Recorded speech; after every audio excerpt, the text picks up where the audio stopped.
laporan observasi dan studi kasus mual muntah dalam Swamedikasi Apotik Aslam.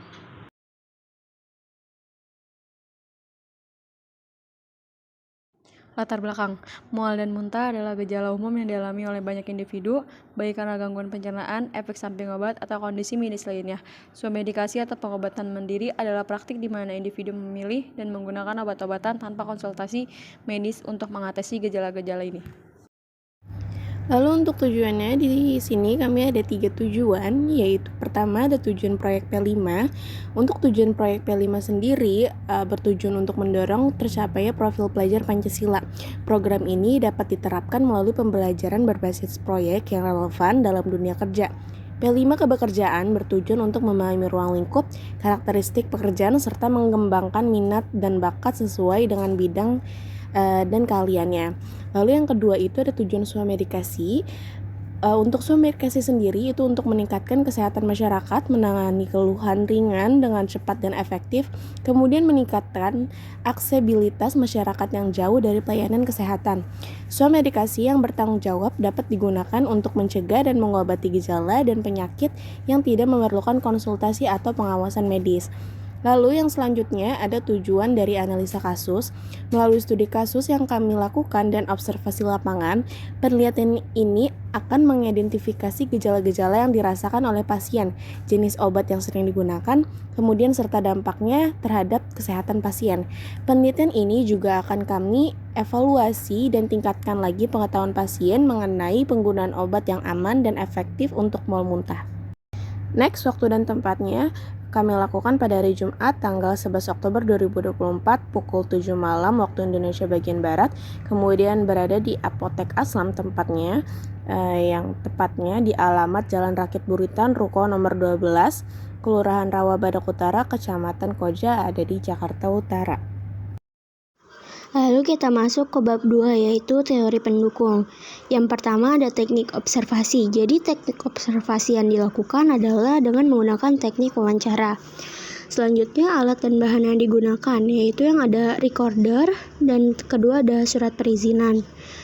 Yang C yaitu materi swamedikasi. Jadi swamedikasi adalah tindakan pengobatan sendiri yang dilakukan oleh individu untuk mengatasi keluhan atau penyakit ringan tanpa harus berkonsultasi langsung dengan tenaga kesehatan seperti dokter ataupun apoteker.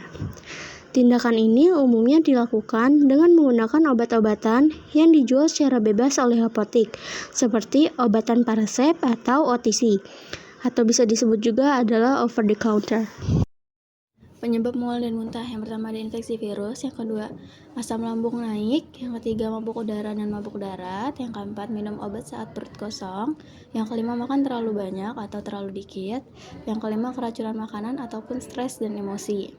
Lalu ada gejala mual dan muntah, yang pertama itu rasa mual, yang kedua pusing, ketiga berkeringat, yang keempat ada air liur berlebih, yang keempat itu kehilangan nafsu makan, yang kelima nyeri perut dan lelah.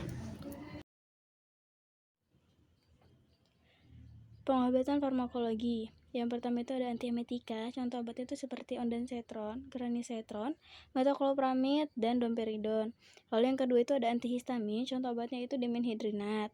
Yang ketiga itu ada obat anti kecemasan, contoh obatnya itu seperti prochlorperazine.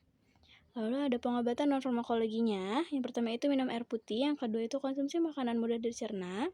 Lalu yang ketiga itu hindari makanan dan minuman tertentu. Yang keempat itu konsumsi jahe. Yang kelima itu relaksasi dan distraksi. Yang keenam itu akupunktur atau akupresur. Sekarang kita akan memasuki bab 3, yaitu pembahasan. A. Data pasien. Nama pasien adalah Nindi Nurduyanti yang berusia 15 tahun. B. Data pengobatan pasien. Pasien memiliki keluhan yaitu mual muntah pada saat telat makan. Melakukan pengobatan secara farmakologinya yaitu dengan ondansetron tablet 4 mg.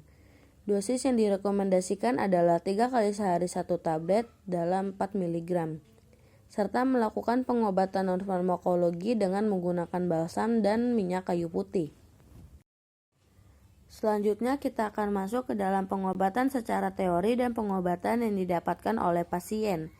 Pengobatan farmakologi secara teori yaitu yang pertama ada obat antiemetika, Yang kedua ada obat antihistamin, dan yang ketiga ada obat anti kecemasan.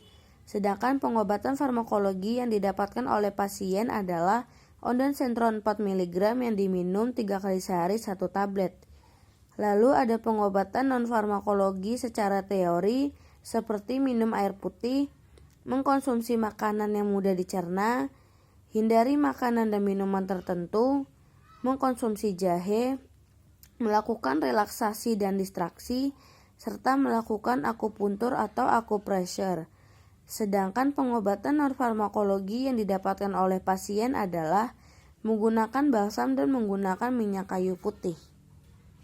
Kesimpulan analisa kasus.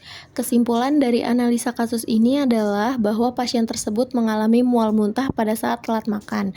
Penanganan yang diberikan hanya fokus pada gejalanya, yaitu mual dan muntah, tanpa menangani penyebab utama yang mungkin terkait dengan gangguan lambung. Meskipun dosis ondansetron yang diberikan oleh Apotek Aslam sudah sesuai dengan dosis standar untuk pasien usia 15 tahun, pengobatan tidak mencakup terapi untuk kemungkinan masalah lambung yang menjadi penyebab mual dan muntah, seperti MAH atau tukak lambung. Seharusnya diberikan obat yang melindungi atau memperbaiki kondisi lambung agar terapi yang diberikan lebih komprehensif karena tidak hanya mengatasi gejala, tetapi juga menargetkan penyebab utama masalahnya.